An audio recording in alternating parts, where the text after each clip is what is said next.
I'm Sarah Fergani with KENS 5 News Now. A triple shooting in the Stone Oak area has left one woman dead and two others hurt. Some college students heard a commotion while working on a project Wednesday afternoon on Winter Hill near Stone Oak Parkway. Police say when officers got there, they found two people, a young man and a woman, shot in a front yard. And just before they were about to clear the scene, they found another man inside that home, also shot. The woman died on scene. The other two men were taken to the hospital in critical condition. Investigators would not say whether a suspect is on the run. A family is left in disbelief after a deputy shot and killed their 77-year-old loved one with Alzheimer's. According to the Guadalupe County Sheriff, deputies were called out to a family disturbance on August 27th. Family members tell us they warned dispatchers that Kenneth Grim had Alzheimer's and was having an episode. The sheriff says Grim had a frying pan in his hand but tossed it aside and pulled out a kitchen knife on the deputy. The deputy shot Grim after authorities say he ignored orders to drop it. It is something that will be etched in our memory forever.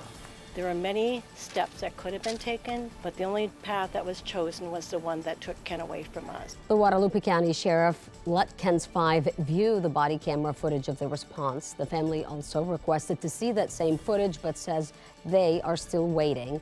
The deputy involved has been on administrative leave since the shooting and will be back at work today. A man involved in a pretty disturbing crime had his day in court. He allegedly locked a child inside a dryer at a laundromat. Deputies in Harris County, where that incident happened, said the 6-year-old was upset after losing a bag of chips, and as punishment, he was put in the dryer of a washeteria. The 18-year-old suspect is one of 3 people allegedly involved, and this is what he was told in court Wednesday. According to the officer, they see you taking this 6-year-old child who does not want to go in the dryer. He's evidently putting his legs out and trying to keep from getting stuffed into the dryer. They see you trying to shove him into it. Deputies say video from the washeteria shows Haven Duncan taking that 6-year-old and putting him in the dryer.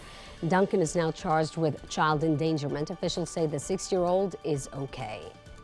Police are seeing a disturbing trend in San Antonio where they say criminals are coming in from Houston, doing their bad deed and leaving.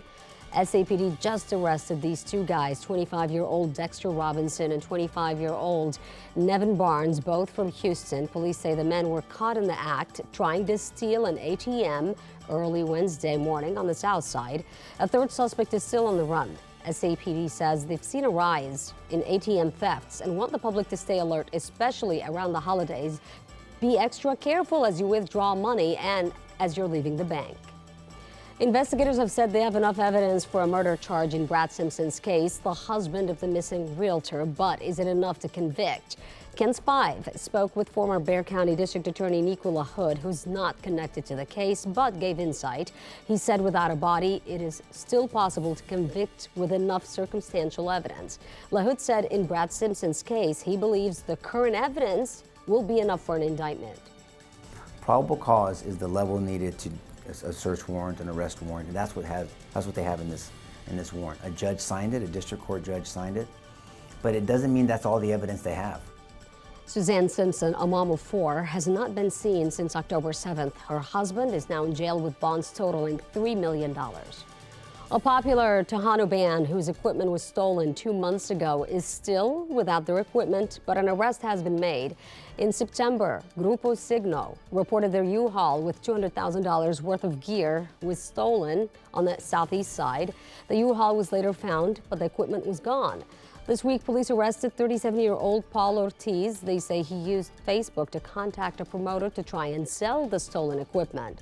Despite the arrest, the band's lead singer took to Facebook on Wednesday, saying the equipment has not been found. A federal judge has denied Meta's request for a summary judgment in the government's monopoly case against it. That means the case is headed for trial.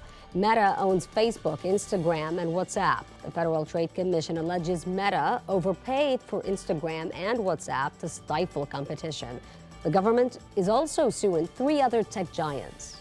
Apple is one of 4 companies that the House investigated for potential anti-competitive violations back in 2020. So Apple Google, Meta, and Amazon were those 4 companies, and Apple is now the last of those 4 to be sued by the federal government. A judge said in his ruling only a trial can decide the outcome. It's Red Cup Day at Starbucks. Customers who order any sized holiday drink today can get a free grande-sized red reusable cup while supplies last. Customers who then bring in their clean reusable cup for a beverage can get a 10-cent discount on their drinks. Plus, rewards members can earn 25 points. And that's KENS 5 News Now. I'm Sarah Pagani.